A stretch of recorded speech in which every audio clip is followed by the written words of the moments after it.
السلام عليكم. اليوم نوريكم اسهل طريقه باش نصوبوا الفقاس المغربي الاصيل اللي ما يمكنش ان يكونوا دياف وما يكونش محطوط في الطبله. اليوم نوريكم كيفاش نصيبوه يعني بطريقه سهله بالاسرار ديالو، شنو نتفاداو وكيفاش نطيبوه. هذه هي اهم حاجه خصنا نشوفوها في هذا الفيديو. تبعوا معايا الوصفه. انا عندي 500 غرام ديال الفرص، 100 غرام ديال اللوز، دونك ما محمر ما حتى شي حاجه، معلقه كبيره ديال النافع، 30 غرام ديال الزنجلان، كاس ديال سكر سنيده، وعندي جوج ديال ساشيه ديال سكر سنيده اللي فيه المذاق ديال المزهر، 12 غرام ما يعادل ساشي وشويه ديال الخميره ديال الحلوه، كاس ديال عنبه ديال الزيت، دونك زيت نباتيه، شويه د الملحه، وانا عندي 3 البيضات.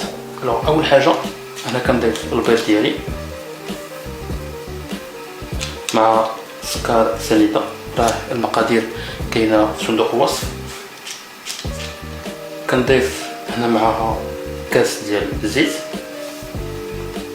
شويه د الملحه هذه اللي بدا منها. انا كنضيف سوا شويه ديال المزهر سوا جوج اكياس ديال المزهر، وكنبداو كنخلطو، كنبداو كنسجمو هكا غير بيدينا. مخصش يبقى باين صفار البيض، يعني خصنا نخلطو مزيان.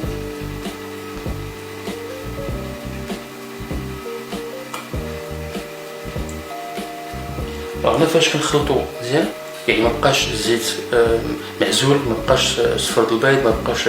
هنايا شنو نديرو؟ هنا نضيفو النافع ديالنا مع الزنجلان ومع اللوز ديالنا، كنخلطو هنايا مزيان. راه يعني هاد الوصفه راه اسهل ما يكون. الا تبعتوا الوصفه من الاول حتى التالي راه يعني من اسهل الوصفات اللي غتشوفوا ان شاء الله. غادي نضيفو الخميره ديالنا مع شويه ديال الفرص، دونك ما نضيفوش الفرص كامل، خصنا نحطو على قوام اللي يكون يعني خص تكون العجينه قابطه راسها. وديروا مع راسكم ان فاش غنجيو نحربلوها، فاش نمشيو نديرو دي بودان، خص فاش نحطوها في الطبسيل ديك البودان كاع ما يهبطوا، يعني ما يسيحوش، خصهم يبقاو قابطين راسهم، خصهم يعني يكونوا قابطين. ما خصهاش تكون عاوتاني قاصحه بزاف، حيت كتقاصحه غادي تشقق لكم وغادي تفرقعكم. يعني كنبداو نديرو الفرص وحتى كنجمعو، عاد كنضيفو الفرص، يعني عاد كنضيفو الكميات الثانيه، ما كنضيفوش كلشي في دقه واحده، خصنا نضيفو غير شويه بشويه. تنحصلوا على قوام بحال ديال الصابلي، فاش كنبرقوا عليها ما كترجعش، يعني راه كتبقى على الراس. واهم حاجه ان فاش غادي نجيو نحربلوها خصهم يبقاو قابطين راسهم، يعني ما خصهمش يسيحوا. دونك انا كنضيف شويه ديال الفرص، كنخلط واحد شويه.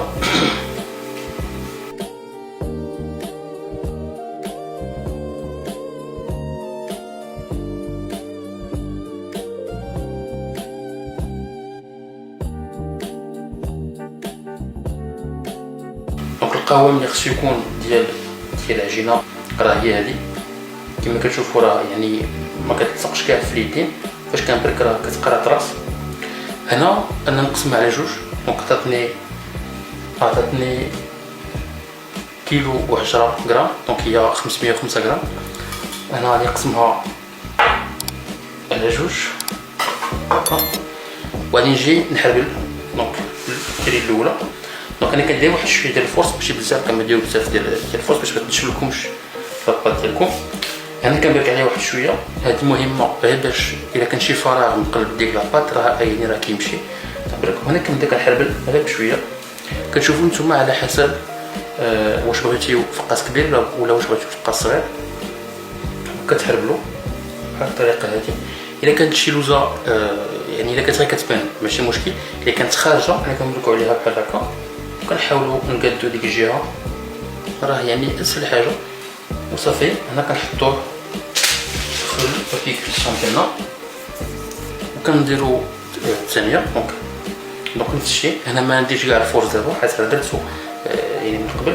كنبرك عليها كنمشي نحربلها هكا. الا كانت شي لوزه غير باينه ماشي مشكل، الا كانت خارجه انا كنبركو عليها، كنحاول نعوضو ديك الجهه بشويه، راه لاباط يعني كتخلينا اننا يعني نعاودو باش تجي لاباط يعني كيما بغينا حنايا. وانا كنحطو عاوتاني في الكيسون ديالنا هنا غنديرو واحد الخليط. انا عندي خليط ديال صفر البيض مع شويه ديال القهوه سريعه الذوبان. الوغ الا مشيتو حتى درتيو بزاف ديال القهوه سريعه الذوبان وجاكم الخليط كحل بزاف، لكم ديروا واحد شويه الحليب، غير واحد المعلقه صغيره د الحليب ماشي كبيره. هنا غادي نخلطو مزيان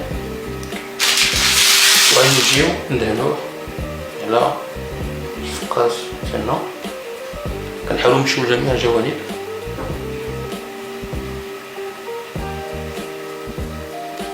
شويه انا فاش نقولوا كملنا غادي نطيبوه على فران يكون بارد. فاش نحطو غادي نشعلو على 150 درجه غير لتحت. يعني العمليه كتاخذ واحد نص ساعه حتى ل 35 دقيقه. غادي نعرفو باقي رطب باش نقدر نقطعو من بعد، حيت الا قصح راه ما نقدروش نقطعو يطيب لداخل وصافي حتى نخرجو. راه اون فاك خرجناه هي النتيجه كما كتشوفوا. النتيجه هي هذه. هنايا دونك غادي نديروه في واحد البابي فيلم. نديرو في واحد البابي فيلم. الوغ كل واحد بوحدو ماشي يعني ماشي بجوج في دقه وحده، كل واحد نديرو في البابي فيلم ديالو. بغيناهم يعرقوا، يعني بغيناهم فاش يبردوا يبقاو باقي فيها ديك الرطوبه ديالهم باش نقدروا نقطعوهم بسهوله وما يعني واش ما يكونش الكسور. دونك كنجيو نلويهم غير في بابي فيلم بحال هاد الطريقه هادي، وكنلوي عليهم واحد الفوطه ونخليهم حتى يبردوا. دونك على حسب الجو، الا كان الجو بارد راه يبردوا دغيا، الا كان الجو سخون راه كياخذوا شويه الوقت. كلكم تخليوهم حتى ليله كامله وغادي نجيو نقطعوا غير بشويه.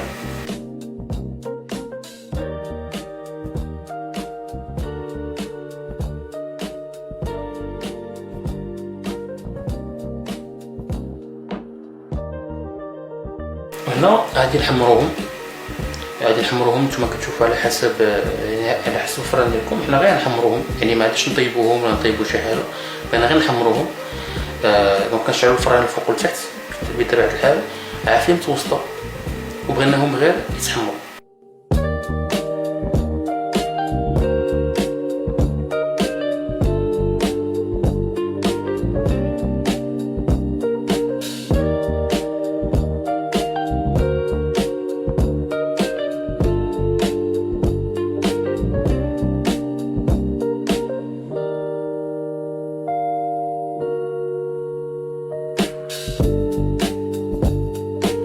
حتى شي حاجه صعيبه، كنوعدكم راه ما كاين حتى شي حاجه صعيبه. الا بغيتو جربوا بلا ما تقولوا مع راسكم واش نجرب ولا ما نجربوش، غير جربوا وردوا عليا في الكومونتير.